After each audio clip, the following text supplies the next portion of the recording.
নমস্কার, ফিল্মি ফোকসের নতুন একটি ভিডিওতে আপনাদের সবাইকে স্বাগত। আচ্ছা, কারা দিদি নাম্বার 1 দেখেন না বলুন তো? আমার মনে হয় কমেন্ট বক্স ভরে যাবে এই উত্তরেই যে আমরা তো সবাই দেখি। হ্যাঁ, এটা তো ঠিকই, বাংলার এমন কোনো ঘর নেই যেখানে ঠিক বিকেল 4:30টার সময় দিদি নাম্বার 1 চলে না।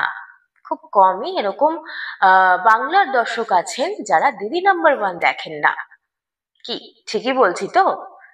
দিদি নাম্বার 1-এর জনপ্রিয়তা কিন্তু প্রথম থেকেই তুঙ্গে। তবে সব থেকে বেশি জনপ্রিয়তা দিদি নাম্বার 1-এর যার হাত ধরে এসেছে তিনি হলেন রচনা বন্দ্যোপাধ্যায়। মানে বলা হয় দিদি নাম্বার 1 মানেই রচনা, রচনা মানেই দিদি নাম্বার 1। তাকে ছাড়া এই শো ভাবাই যায় না। অথচ দিদি নাম্বার 1 কিন্তু রচনা ছাড়াও অন্যান্য সঞ্চালিকাও সঞ্চালনা করেছিলেন। আমরা যদি একটুখানি স্মৃতিতে চাপ দিই তাহলে মনে করতে পারবো প্রথম সিজন পুষ্পিতা হোস্ট করেছিলেন, তারপরে আমরা রচনাকে দেখেছি, মাঝখানে আমরা দেখেছি দেবশ্রী রায়কে, জুন মালিয়াকে, কিন্তু দর্শকরা পছন্দ করলেন রচনাকেই। রচনাকেই চাইলেন তাদের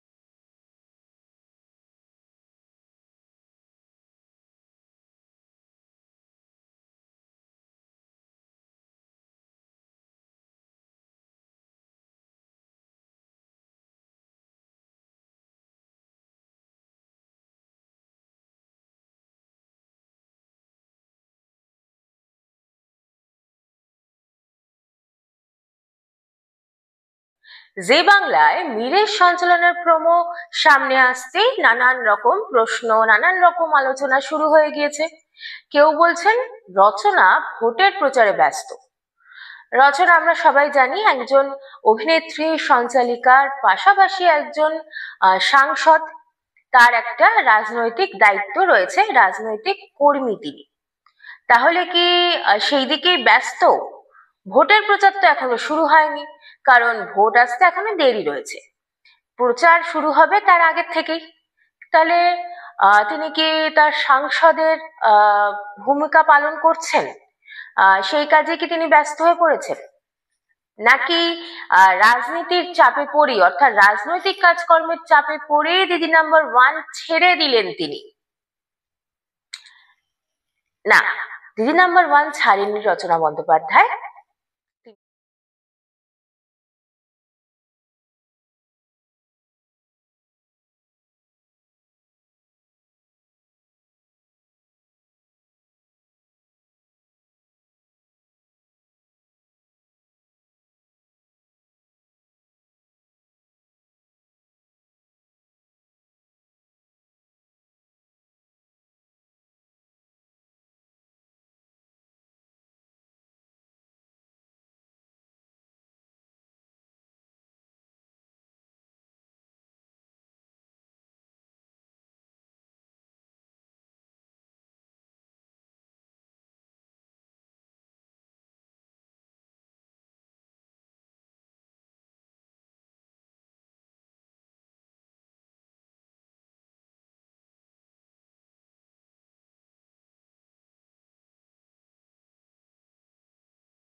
তিনি জানিয়েছেন সবটাই তারা করেছেন রচনার সঙ্গে আলোচনা করে।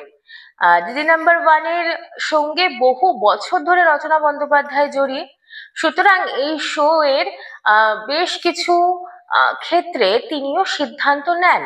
নির্দেশকের ভূমিকা তো থাকেই, তবে দিদি নাম্বার ওয়ানের অনেক কিছু ক্ষেত্রে রচনার ভূমিকাও থাকে সঞ্চালনার দায়িত্ব ছাড়াও। তো রচনার জায়গায় রচনা মীরকেই পছন্দ করেছেন এমনটাই জানা যাচ্ছে, তাই জন্য মীরকে সঞ্চালনার দায়িত্ব দেওয়া হয়েছে। আর নির্দেশকদের তরফে এটাও বলা হয়েছে মীর ঘরের ছেলে, অর্থাৎ জি বাংলার ছেলে কিন্তু মীর। জি বাংলার প্রচুর শো করেছে একটা সময়।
সারেগামাপার প্রতিযোগিতার সঙ্গে দিদি নাম্বার ওয়ানের বিশেষ পর্বে আমি দিদি নাম্বার ওয়ান মানেই রচনা মানেই দিদি নাম্বার ওয়ান। আমি জানি আপনাদের মানতে একটু অসুবিধা হচ্ছে। আমি সিরিয়াসলি বলছি, ভীষণ সুন্দর লাগছে আপনাকে দেখতে।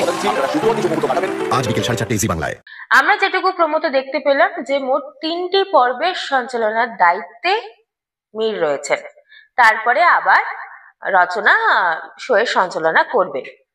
কিন্তু একটা প্রশ্ন থেকেই যাচ্ছে, এই যে মানুষ মীরকেও পছন্দ করছেন, মীরকেও ভালো লাগছে দিদি নাম্বার ওয়ানে, তাহলে কি মাঝে মাঝেই এখন মীরকে দেখা যাবে? রচনা আর মীর মিলেই কি দিদি নাম্বার ওয়ান সঞ্চালনা করবেন? দিদি নাম্বার ওয়ানে কি এই বদলটা ধীরে ধীরে দেখা?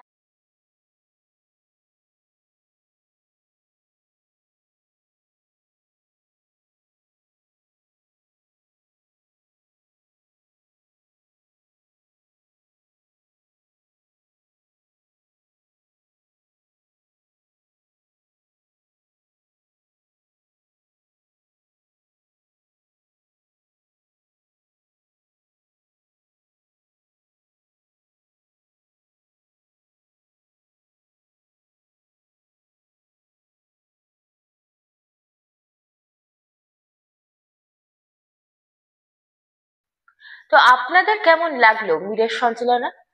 অবশ্য মীরের সঞ্চালনা নিয়ে কিছু বলা সাজে না আমাদের, কারণ তিনি এই বিষয়ে কতটা দক্ষ সেটা আমরা প্রত্যেকেই জানি।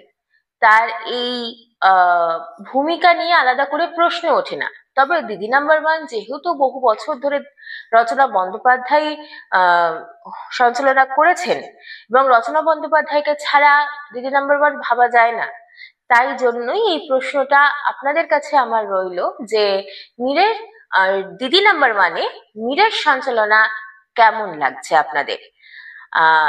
রচনা বন্দ্যোপাধ্যায়ের বদলে মীরকে এনে যে স্বাদ বদল করানোর চেষ্টা হচ্ছে, সেটা কি ভালো নাকি ভালো নয়? আপনাদের মতামত অবশ্যই আমাদের কমেন্ট বক্সে জানাবেন। আর এই ভিডিওটি ভালো লাগলে অবশ্যই লাইক শেয়ার করবেন, আর আমাদের চ্যানেলটি সাবস্ক্রাইব করতে ভুলবেন না। খুব দেখা হচ্ছে খুব তাড়াতাড়ি নতুন একটি ভিডিও নিয়ে।